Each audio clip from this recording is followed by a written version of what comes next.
Hey, what's up everyone? Happy Friday.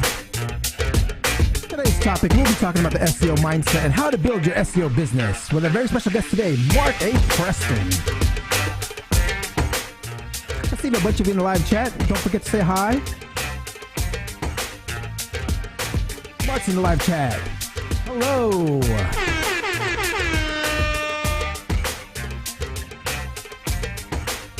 Nubia says hello.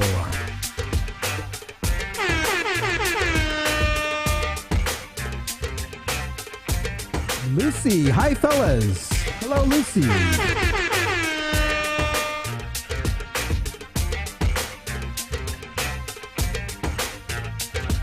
Maddox says happy Friday from Austin, Texas. G-Man says, sup, Dre?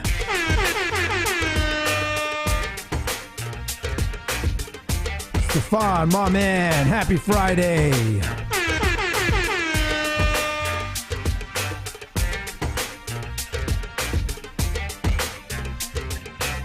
Victor says, hi, Dre and Mark. Hello, Victor.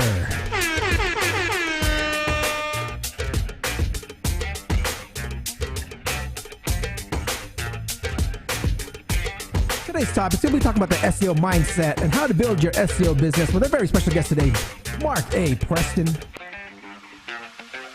We all do SEO to get a career or make some money by starting your own consultancy or agency. So this is a perfect episode for you. Yo, what's up from Miami, Florida, Ernesto?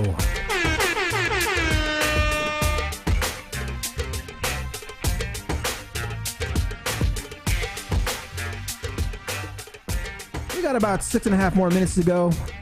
I see a bunch of you already out there saying hi in the live chat. Thank you for engaging with us. Mark is in the live chat as well. He's also in the green room. He's here already. He was pretty early.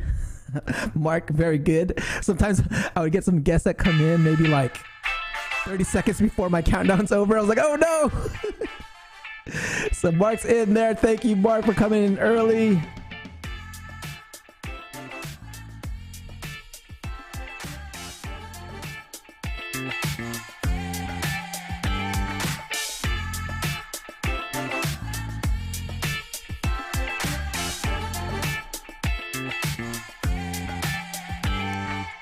Oh yeah. Happy Friday, y'all. How you guys doing? It's finally sunny here in the Bay Area. Still a little cold, but nice and sunny. No more rain.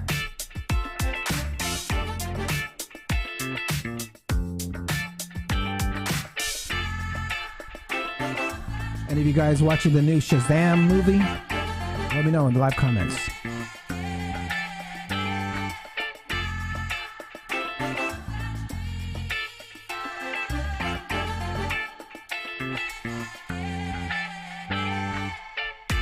Don't be shy, guys. Say hi in the live chat. See if you out there.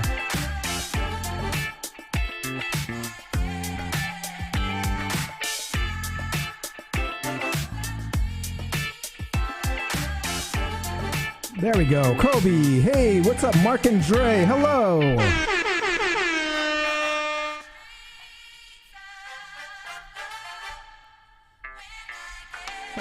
Less than 5 minutes ago. Just shouts out. Let me know where you're watching from.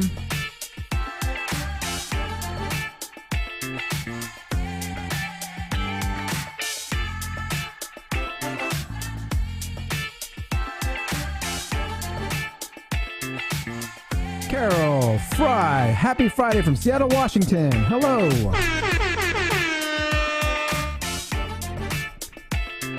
We got a great episode coming up. We're going to be talking about the SEO mindset, how to build your SEO business with our very special guest today, Mark A. Preston.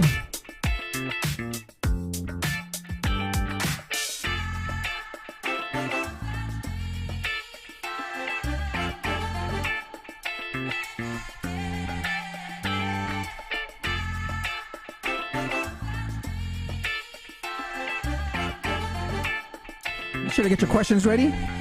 If you have any questions about starting your own SEO business, tips on getting that right mindset, our guest today will be able to answer that question. Make sure to keep it on topic.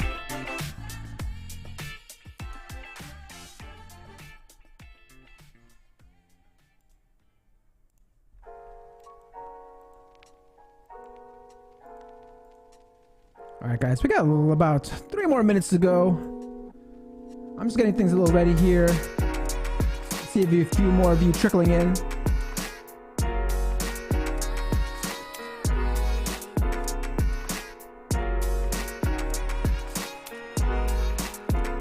Mark says, happy Friday from the not so sunny UK.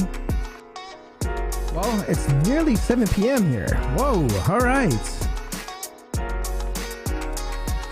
So you guys are 7 hours ahead.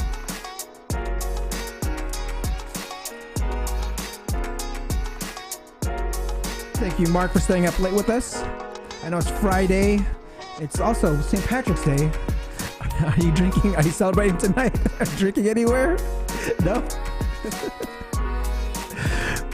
Actually, how are you guys out there? Are you guys drinking tonight? Today's supposed to be a big drinking night. Let me know, guys. What are you sipping on? I'm still sipping on. I know this is like a little Moscow Mule cup, but this is just sparkling water.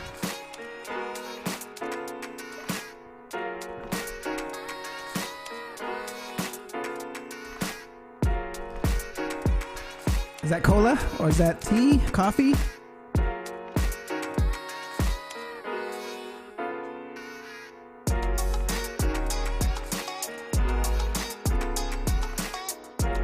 Oh yeah. We got less than 2 more minutes to go.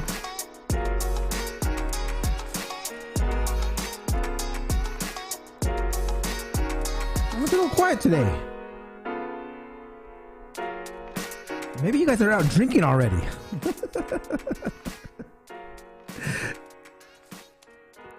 I know a bunch of you guys drink while on the show, so I don't mind you guys drinking while watching.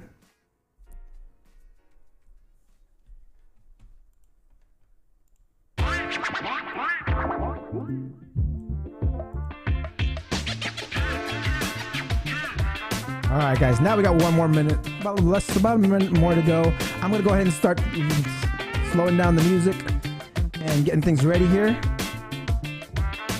Get your questions ready, and I'll see you on the other side.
Work.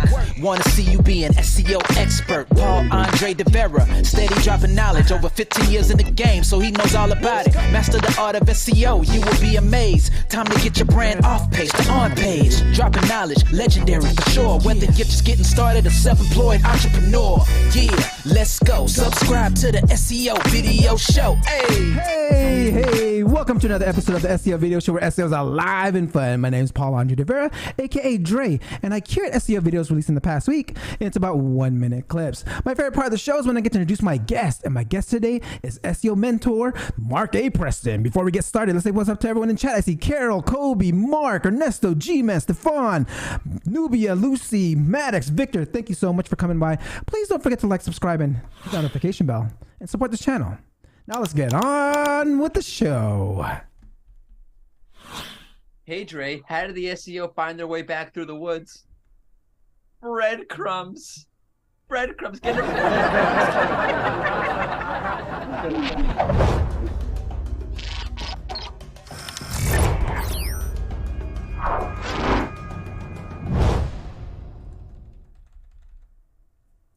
First, with a couple Google updates. Google released the March 23 core update. The rollout will take about 2 weeks to complete, so be prepared for ranking fluctuations and not to panic and change things on your site right away.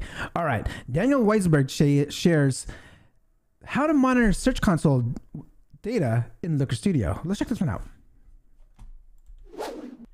Go to the URL below to find the monitoring dashboard template and link it to your own Search Console data source. If you don't know how to create a data source, check the links in the description. There are 3 main sections in this dashboard. First, the filters, which allow you to control the data shown and the dates. Second, the line charts, to help you monitor clicks and CTR over time. And last, the table, showing a drill down into specific pages. In the filters section, you can change between different Search Console properties you have access to. Choose a date range you'd like to see in the report, or select one of the following. Page. Use this to include or exclude one or more pages from your website. You can use regular expressions similar to the way you use them in Search Console. Type. Use this to choose among the different data types, including Discover and Google News. You can only choose one at a time. Country. Use this to include or exclude one or more countries. Device. Use this to choose one or more device categories. After you've filtered your data, the line charts will show you how your metrics change over time. I'm a huge fan of data visualization as it's easier to digest information quickly. Another thing you can use GSC for is to identify new keywords to target. The Income School Guide shares their favorite keyword research tool within Google Search Console. Let's check this one out. Most people are spending over $100 a month on their keyword research tools. Let me show you a tool that is completely free and way more accurate. The tool is Google Search Console. If I click here and on the menu and I look at search results, this is the exact report I'm looking for. Let me show you how you can use this to find new keywords. I'd like to click on pages here and see what different pages I have and how many impressions they're getting. So I can click on one like this and then look at queries again. Now I can see all of the different search queries I'm ranking for that article. Let's sort by impressions again. So specifically I'm ranking for pasta left out for 4 hours, but look at this one. I rank in position 8.4 and I only got 1 click. How long can you leave pasta out? This article sort of answers that question, but not in a very direct way. This is a huge opportunity. This is a keyword that I can rank for. What I'll probably do in this case is go update that article to make sure that I'm answering that question more specifically. But there are many times where it would make sense to take a search query like this and create a whole new article out of it. Google puts out a bunch of free tools for us to use to become better SEOs. And another free tool by Google is Chrome Web Developer. Olga Zarr shares how to audit headings on a page with this tool. Let's check it out. Let's start with my most favorite one, which is Chrome Web Developer. So all you need to do is open the site you want to audit headings on, then you click on Chrome Web Developer, then you click on Information, View Document Outline. And this will quickly show you the structure of headings on that page. And if there are some missing headings, you will see that clearly here. This is the best tool I can think of, to be honest. But let me show it to you on the example of a different site. Let's try, I don't know, Nike. I am just guessing Nike. And let's see the headings here, because I want to show you the example where those headings are not necessarily in the correct order and what it looks like using this tool. So Chrome Web Developer, View Document Outline, and as you can see, if the headings are not necessarily in the best order, you will see missing heading. Like you can see the first heading on the page is H3, your cookie settings. Your cookie settings probably not the best thing. Once you have identified your headings, be sure to include your related keywords, keyword variations, and or entities. Okay, Chris Palmer shares the great hat trick on tiered link building. Let's check this one out. Hey there, I'm Chris Palmer. This is a Chris Palmer SEO short. In this video, I'd like to discuss a very, very powerful tiered link building strategy that you can start implementing today. What I like to do is I like to go ahead and use my favorite tool, SEMrush. When I go into SEMrush, what I can do is I can sort all of my do follow links by the lowest quality links first, but they're do follow. The next step is go ahead and export this list. Then, utilizing either $PBNs, niche edits, or automating link building tools, the objective is to go ahead and take my authority scores 0s through 10s and bring them up to authority scores 10s to 20s. By taking all of my lower quality links and increasing the power of them, it will drastically improve my overall rankings for all of my keywords across my entire website. So go ahead, download your backlink profiles, and good luck tiered link building. I do something similar to this, but I don't build links to my backlinks, but I will regularly crawl in my backlinks with ping services and indexing services. Okay, sometimes you just have to guide the Googlebot to your backlinks so they know they're there. Okay, we often talk about keyword gaps and content gaps here on the show. So Sean C. was on CaliCube this past week, shares another type of gap we should be paying attention to. Let's check this one out. I mean, if Google's AI and Google's algorithm and engine couldn't find the best results out there, the logical, straightforward reason must be that it doesn't exist. And if you're able to write or produce one, then you have an opportunity there. And it could potentially start an all new business if it is a niche that you might want to sell to, right? So these are not just search opportunities or search gaps. These are actually business gaps or problems or needs that no one is addressing. If it's not in search results, it's probably because no one's serving that market. That's what I think about search gaps. Right. Yeah, I really like that idea. And one thing I would say is with whatever it is, 8 billion people in the world, it's very unlikely you're going to find a topic that nobody's going to be interested in. And as Aishu said, if you can get 5 people who convert, 5 people being interested in a topic is absolutely fine. You don't need 10,000. Speaking of business, this brings me to my favorite part of the show. Please ask questions on topic and I will address them in the order that they receive. Please support the channel by liking and subscribing while I get things ready here.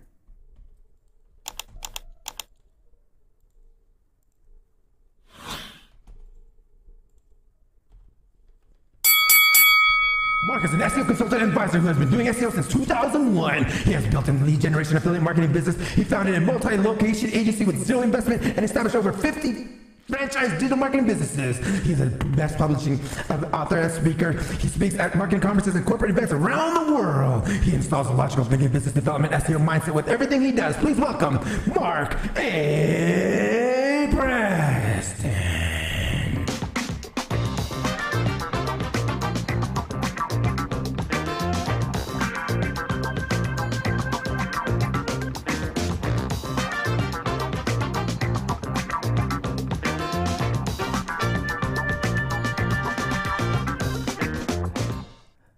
Mark, my man, welcome to the show.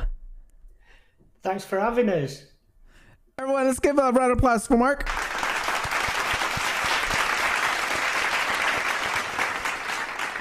Mark. Okay, let's get right into this. This is the first question I ask all my SEO professionals that come on here in 1 minute or less.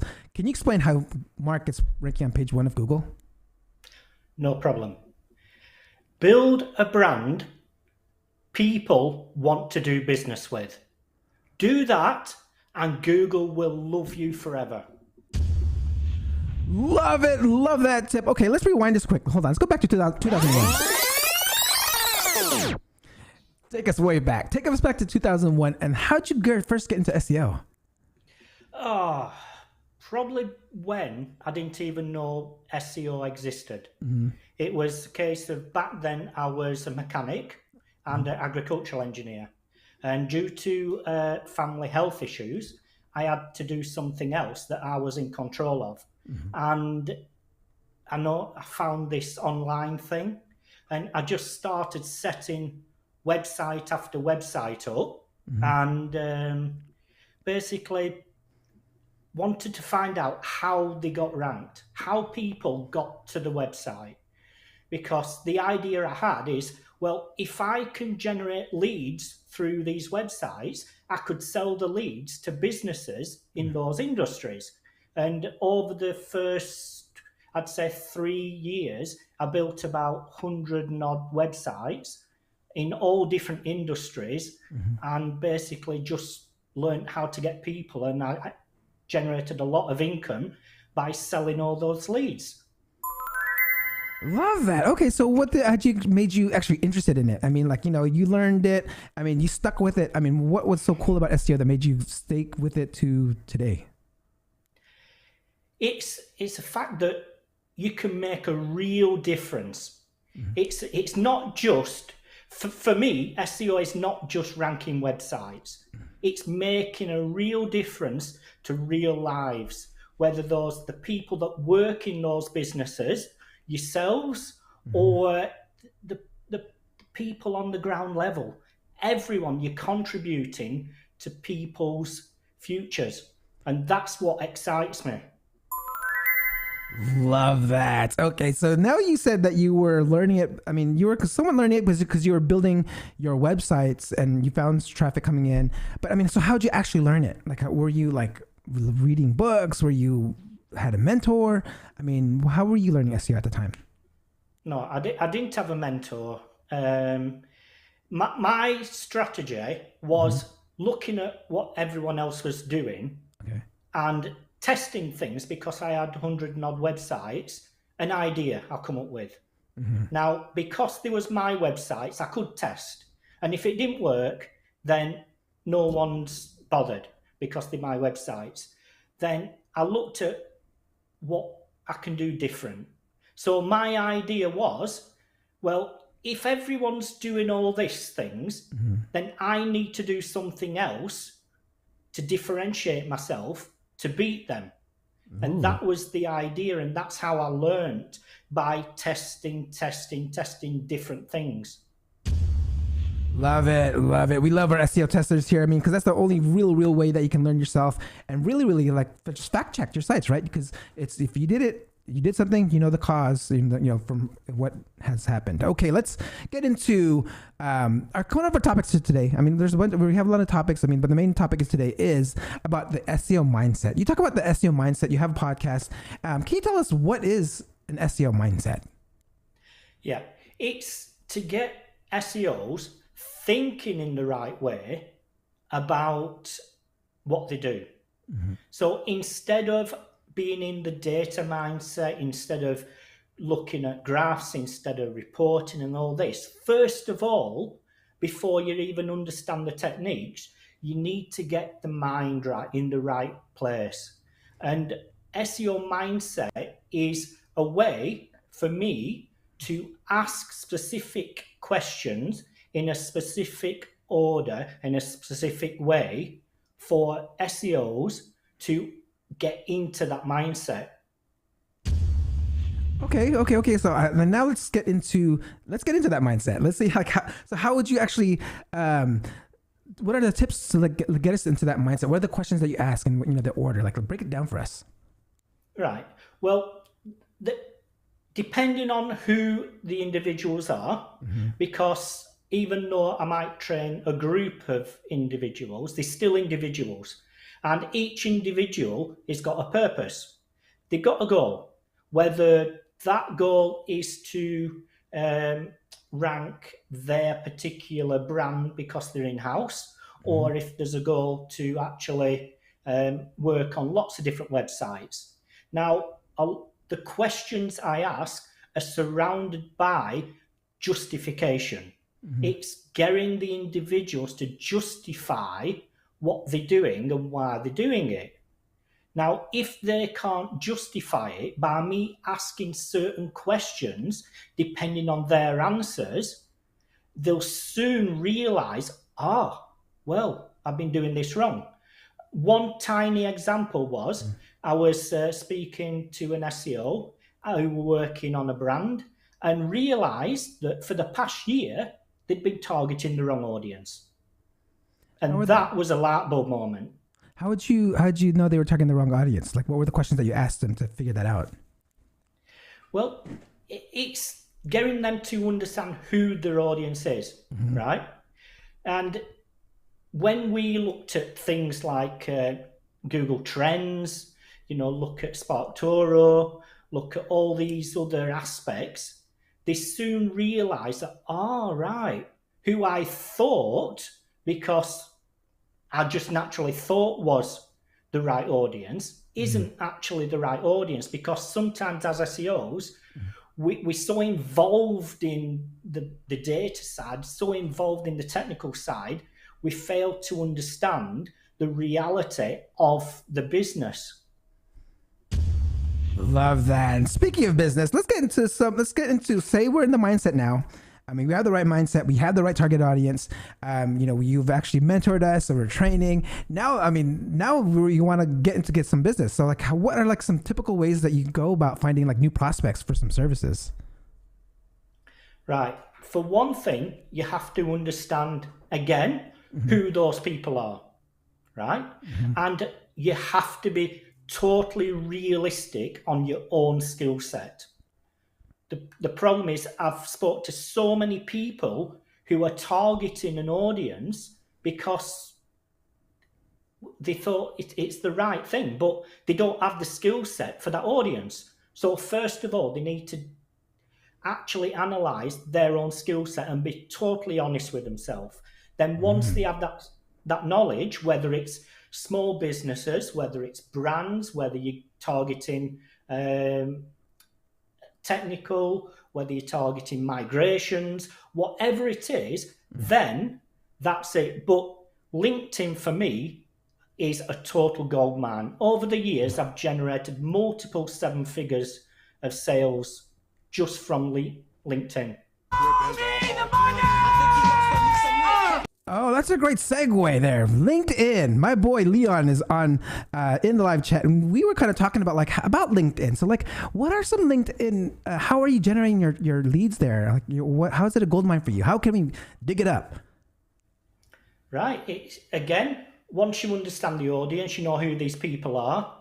LinkedIn has a fantastic search functionality, and the beauty about LinkedIn is there's no gatekeeper. So there won't be anybody that you'll ring up who say, oh, they're not available. You can connect with the person themselves. And for me, I have a very simple methodology of just connecting with someone and saying, look, I just want you to know I exist. And basically, just look at my profile. And if you think there's a mutual benefit, let's start a conversation. So it's not going in for the hard sell. It's not selling anything. I just say, I just want you to realize I exist. Please do look at my LinkedIn profile. And if you've built your LinkedIn profile properly and it states who you are, who you work with, and the benefits to that business, then the conversation will start. Oh, all right. Let's get into that a little more. Okay, so now that you see send a connection request and it's not hard selling. You're just saying, hey, this is me. But do you let them know in the chat, or in the request that you do mentoring or anything like that, or just straight up say, hey, check out my profile? Because the LinkedIn profile does all that for you. Got it. The problem is people connect and try to sell. Say, I do this, I do that. I said, look, take a look at my profile. If your profile's set up properly, it should explain the benefits, should tell them what they do. All right. I love that. Okay, now let's get into the profile part then. So how should my profile be how can it tell that story? How are you coaching your mentees on how to set up their profiles? Right. Again, it's not a CV. If you are looking for a job, then LinkedIn profile should be a CV. But if you're trying to generate business, the ultimate aim is lead generation for that. And what do you need to say in order for someone to make an informed decision to want to work with you? So you need to explain who you are, what you do, and who you work with, and why me, for the trust aspect. Love that. Okay. So that's interesting. So you're saying, if you can't do both, your profile shouldn't do either one. If you want to get a job at a company, make it for that target audience of getting a job. And if you want to get leads, make it your profile to get leads. Interesting. Maybe that's why I'm not getting any leads. All right. No, that's some great stuff there. Thank you for sharing that. So I want to get into, okay, let's say you got your leads now. Yeah, that's step one. Get the leads. Now you got the leads. Now you have to vet them out, right? You need to see if they're a potential client that you should work with. I mean, like what are some pre-sale questions that you ask to make sure that they're the right fit? Right. Well, ultimately you have to understand the goals. But for me, is the generic "what's your goals" doesn't cut it. You have to ask things like, well, what's the plans for the business? Instead of talking like, what keywords do you want to get ranked for? What's the goals of your business? It's the way you say things that matters. So in effect, we're just chatting. Is what's the future look like for your business if everything goes to plan? Is understand them. Understand, well, what's important to you. Say we started working together, what would you see as positive? Is what do we need to do in order for you to see things as positive? Because a lot of time as SEOs, we just analyze websites, we just look at things and think, oh, well, we can change that, do that. And one of the biggest mistakes, well, not mistakes, but things SEOs fail to understand is, well, what's your capacity? Because if I generate you 100 leads, do you have capacity to service them? Now, that's a very big question. Love that. That makes a lot of sense because, I mean, you could generate all these leads from them, and if they don't follow up, it just makes them look bad, right? I mean, they have to follow up on the leads that people are asking for their services. That's interesting. So I want to go into, you talked about this a little bit early. So how do you build I mean, you didn't talk about this earlier, but I want to get into more, how do you build rapport with them? Say you got them and you vet them out. I mean, how do you establish that connection? Just talk to them. If you have to sell your services, you're doing it wrong. Oh, okay. By that, I mean, you have to make the conversation turn into as though it was their decision to work with you, not because you've sold them the service. Because all you're doing is starting a conversation and asking certain questions to understand their business, understand what's going on, see if there's any commonalities outside of SEO with them, that you can attach to. For me, I'm a big fan of F1. So anybody that, I can see online that talks about F1, that's it. The conversation's there. So look for these commonalities. But again, it's just about talking to people like people and not like a potential client. Excellent! All right. Okay, so now that you have the rapport, and and now that we want to turn them to a client now, right? So I mean, now that we have the relationship, I mean, so now what's the process of how do you bring this up then without selling them? I mean, how do you bring up these strategies? What are some strategies that you found to be more effective when you try to sell them your SEO services once you get the rapport in? Right. You have to base it on impact and what's important to them. So for me, when I get into, if you want to call it the sales bit, that basically, yes, they're interested, they want to take this further, then it's about, what's your average customer worth to you? Now, when I was providing SEO services, I would not even entertain talking to anybody unless their average customer was worth at least 4 figures. 4 figures. Right? Okay. Now, say for instance, you're an SEO and their average customer is worth at least 4 figures, 4 to 5 figures. then, you know, the ROI is going to be brilliant, you know, and the justification to charge well is going to be there. Okay, now we know what the average customer's worth. You know, what profit margin do you work on? I don't want to know the ins and outs, just roughly what percentage of profit margin, right? Then once you understand the profit margin, you understand that, you want to know, well, your existing website, the leads you generate through it, of all the leads in your in-house sales team, what do they usually convert? Is it 20%? Is it 50% of the lead? Then from them 3 questions, it's simple maths. It's simple maths to put something together because you understand by then what their capacity is, you understand the percentage, you understand everything. And it's just simple maths from there on. Got it. All right. So, I mean, now give us, like, okay, now you have that, you presented all that, and you have the math, and you just show them like the ROI is awesome. How do you close it then? Like, I mean, what do you like? How do you like just close them and say, "Hey, this is it"? I mean, how do you just steal the deal? Well, for me, what I found personally to work is keep it simple. Okay. Keep it very simple. I just do a presentation, no more than 5 slides. Because in the past, I've presented proposals 50 pages thick, gone into the meeting, sat down, and they've just turned right to the back page because that's what they want to know. They want to know the ins and outs. They don't want to know if there's 25 404s on my website. They don't want to know any of that. Just all they want to know is, okay, is how much does it cost? What you're going to do for us? And when's it going to happen? And explain that to me.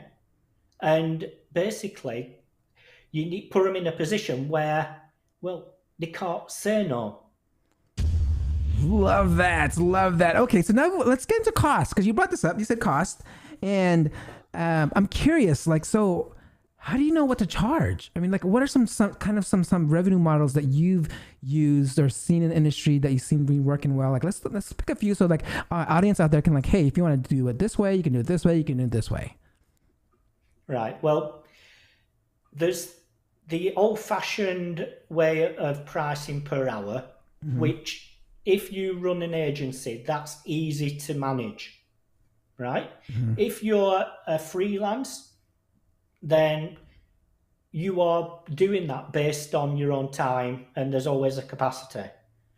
But if you truly believe in your own skills, then pricing based on value and impact is how I've always worked.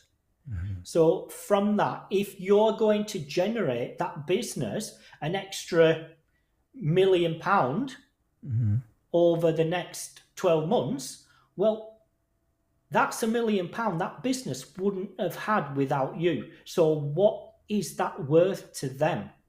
And the way I sort of think about it is, once I've got the profit margin, once I've got the actual profit of the business, you know, 5 to 10% of the profit is peanuts compared to what they would have lost. So it's about thinking about not what they're going to gain, but what are they going to lose by not doing this. Damn! Love that framework. Okay. So what they have to lose if they don't hire you. Love that. All right. So, I mean, okay. So now you're going to come across some clients maybe who say it's too much, or, you know, maybe like, what do you do for those people that are kind of pushing away after you kind of like really told them the value of it? Say, you know, if you're only spending 5% and you're getting, you know, 95% return, like, how do you like deal with those clients and maybe even try to win them over? Right. Maybe we should rewind a little bit. Okay. Because there's something very vital I missed out there. Okay. I always get a budget up front. Ah, there we go. Right? Yep. Yeah. Basically, by getting a budget up front, price never ever becomes an issue. Prior to me doing that, I'd, go in proposals, and people don't like to feel as though they're stupid, so they won't tell you if it's too much or too little. Got it. They'll just say, we found somebody else. So if you get the budget up front, and if they won't give you a budget, you say, well, I have some clients who are paying as little as £2,000 a month, and I have some clients who are paying £50,000 a month. Which end of the scale are you at? Because unless I know that, there's no point me providing you a proposal based on £20,000 a month if you're at the lower end. So let's be realistic, because there's always something positive that can happen with any budget. Love that. Love that. Always ask the budget up front. Yes. It makes a lot of sense there. So if you guys, I see a bunch of you out there. If you guys have any questions, be sure to get them in. We're getting a lot of knowledge bombs in here. I have a few more questions myself, but I would love to get some more questions from the audience to kind of mix some things up here. And I want to get into, let's say, like when now that you've got them, you've you lock them in, and they say, hey, I mean, when can we start seeing results? Like, when can we get a return on investment? Like, how do you like to kind of talk about that conversation? I love that conversation. I thrive on that conversation. Oh, all right. Right? Now, are you ready for it? Yes, let's do it. I turn the tables on them. Okay. Say, well, why are you asking this question? Is there something that you haven't told me that makes you think that we need to generate results in a certain time, right? And the one word why, get them to justify everything.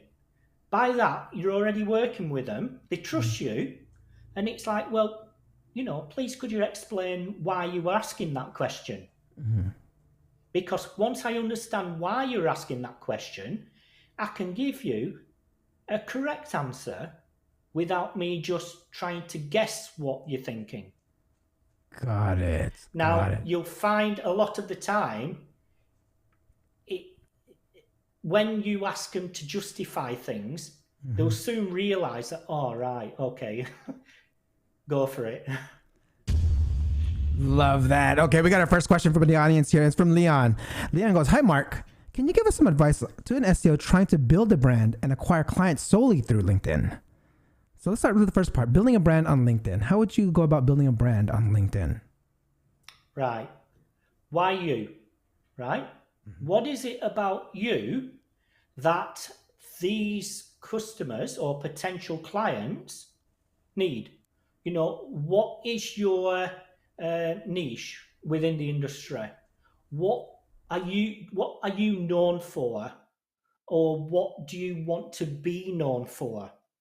So build your brand based on what you want to be known for. For me, it's SEO mindset, and obviously I'm a professional speaker as well, but it's based on SEO mindset. So I want to know moving forward, be known for SEO mindset, right? So what do you as an individual, because as we all know, the industry is absolutely flooded with SEOs. Yeah? Yep. But so you have to find your differentiator. Now you have to go in, say your differentiator is, well, SEO problem solving. Yeah.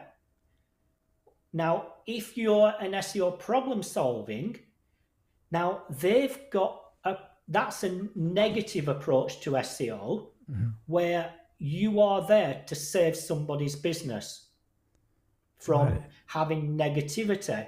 So what is that loss to their business worth for you to fix it? That's just one scenario. But ultimately, it's finding your individual worth, your individual, what am I?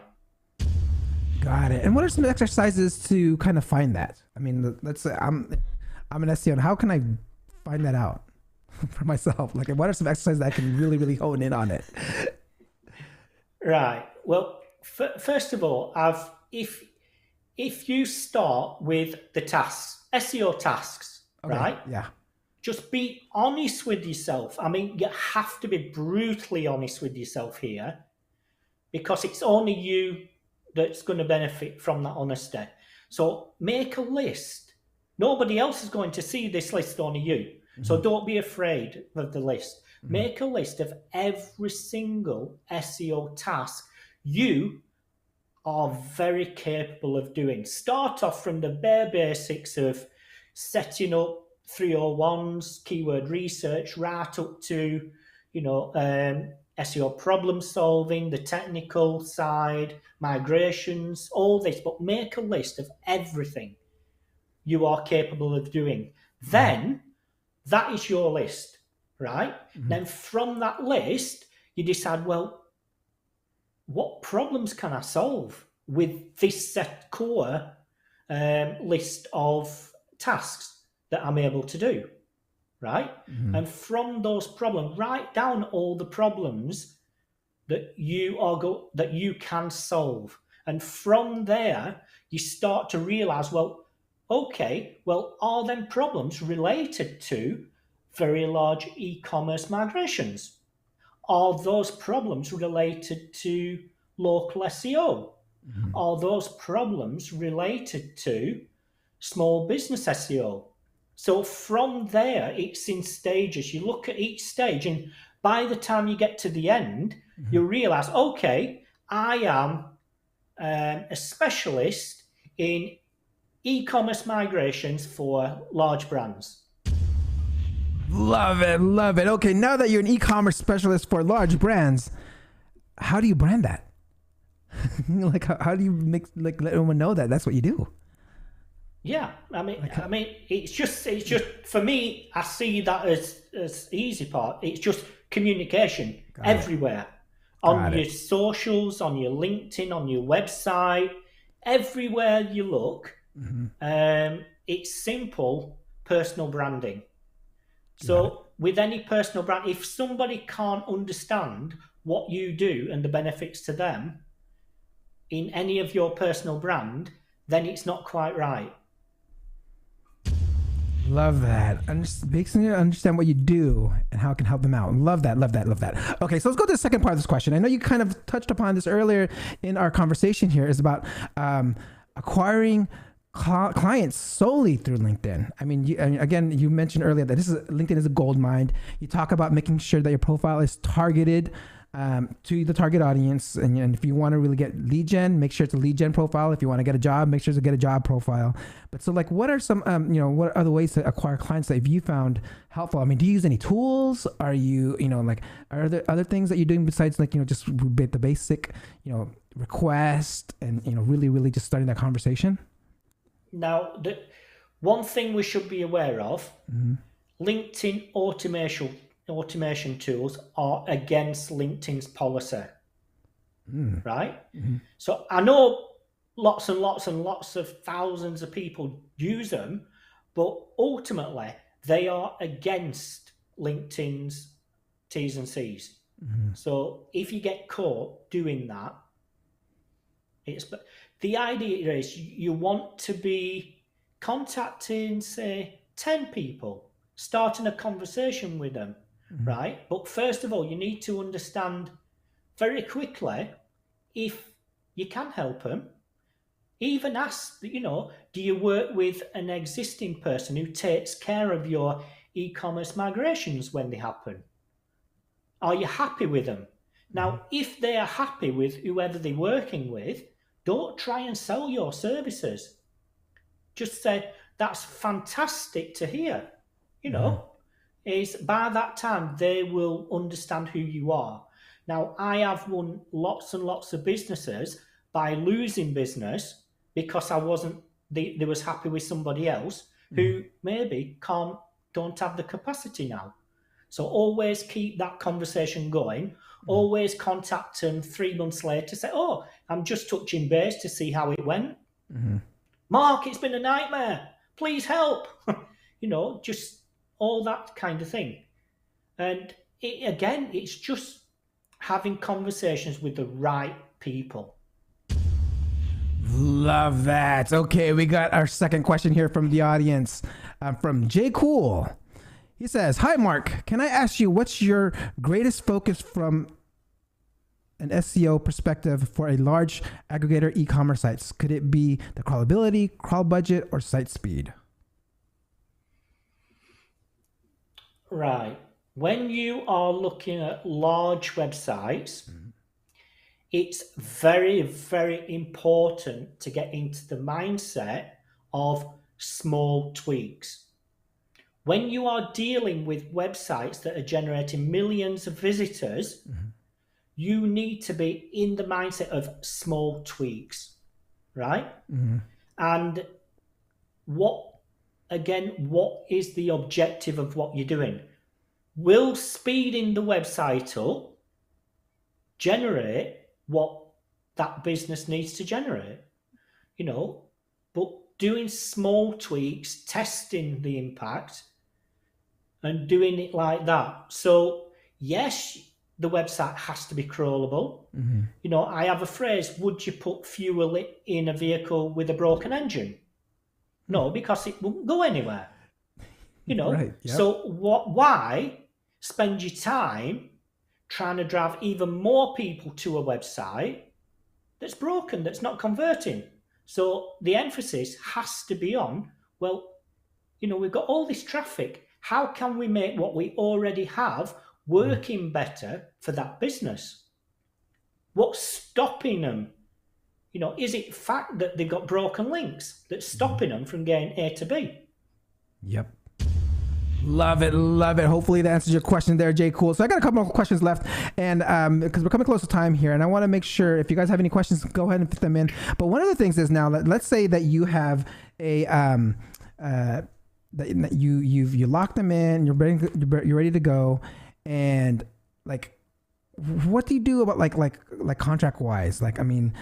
Are you locking them into maybe 6 months, 1 year, monthly? What are the types of, what are the ways people can lock people in? Not necessarily lock them in, but what are some contractual ways to work with potential clients? Right. Well, in the sales conversation, I always talk in a minimum of 6 months. Right? Okay. Not because I'll say it's going to take 6 months to achieve results, because it might not, right? But it's getting them in the mindset of long term. You want to think, that's why we want to talk about, what's your goals in 5 years? Because you want to get them thinking as though they're going to work with you for that length of time. Now, it's not about locking them into a contract.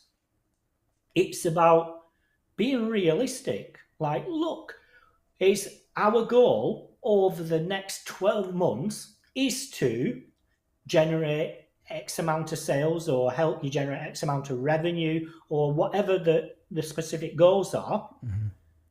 Okay, now we split that down into monthlies, just to charge you, but the first quarter might be slow. The second quarter, it might to progress, then get to the third quarter, you're really motoring. So again, it's about in the contract basis, you've already sold, they have no reason not to sign that 12-month contract. Love it. Okay, we got one last question here from the audience. Leon says, "Thanks, Mark. Are there specific kinds of content you would recommend promoting on LinkedIn early on to help get our initial results, like videos, short-term form posts, etc.?" A mixture. A mixture of things, as long as it shows the value. Right? As long as it does that. And PDF documents. Now, on LinkedIn, you'll see images where you swipe, images. Yeah, there's carousel. A few images. Yeah, carousel. In a PDF document. No more than, say, 5 to 8 pages. That's the big thing, because it stops. It's noticeable. But again, when it comes to content, it doesn't matter what format it's in. It's what you're saying that counts. Love it, love it. So I'm curious, like what kind of topics do you actually write and say, like in LinkedIn? Like, what do you talk about? I mean, are you talking about like industry trends? Are you talking about case studies? Are you talking about what are you talking about to like get people more familiar with your brand and that's more engaging? What type of content you see is really, really more engaging for people? You think? Right. What a lot of people don't do is shout about results. The test. I'm not talking about the screenshot of analytics that's meaningless. I'm talking about real testimonials, because you'll get to it in a position where you think, oh, well, I want you to do that for us. And that's what you want to aim for. I want you to do what you've done for them for us. Now, obviously, the content itself, you can talk about the steps. You can talk about challenges. And for me, I talk about conversations I've had without naming anybody. So this person come to me, we had this conversation about this problem, and it's about scenarios relating to what you do. You base your content on scenarios, and lots of other people are having them same scenarios. Oh, love that knowledge bomb there. All right. I didn't see any more questions come in. We were getting a bunch of thanks and excellent insights from the crowd. I wanted to go ahead and ask my last question that I ask all my SEO professionals that come on here. Mark, thank you again. So what is that one piece of advice that you would give to a person that wants to become an SEO professional or get into the SEO industry? Right. Don't be afraid of trying new things. Right? When you first come into the industry is so vast and there's different parts of it. You need to find out what you want to do first. So don't be afraid of trying different things. Don't be afraid of looking at on page. Don't be afraid of looking at technical. Don't be afraid of outreach. Don't be afraid of digital PR. Whatever it is, until you've tried something, you don't really understand what you want to focus in on. Love that. Okay, thank you again. So for this episode to feel complete for you, Mark, I mean, any last comments? How can people get a hold of you? Please, the stage is yours. Right. Well, my website's markapreston.com. I have a fully funded SEO mentorship group on there. Go on, click mentor, sign up. And I have a group on Facebook or LinkedIn, whichever you prefer. And the objective is just to help SEOs achieve their career growth plan. That's all I'm doing. I'm just helping SEOs to get from where they are now to where they need to be. Love that. All right, guys, let's have a round of applause.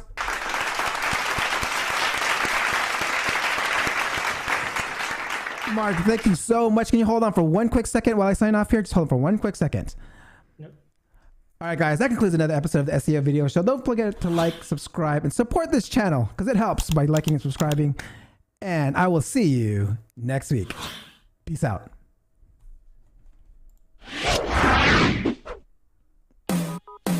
Thank you for watching. Hope you come back next week. Make sure to subscribe. You don't want to miss a thing. Hope you learn something new because the vibe is incredible. From the special SEO professionals, SEO video show. Let's work. Want to see you be an SEO expert. Paul Andre De Vera helping you step it up. No delay right now. Time to level up. Hey, thank you so much for watching. Make sure to subscribe. Woo!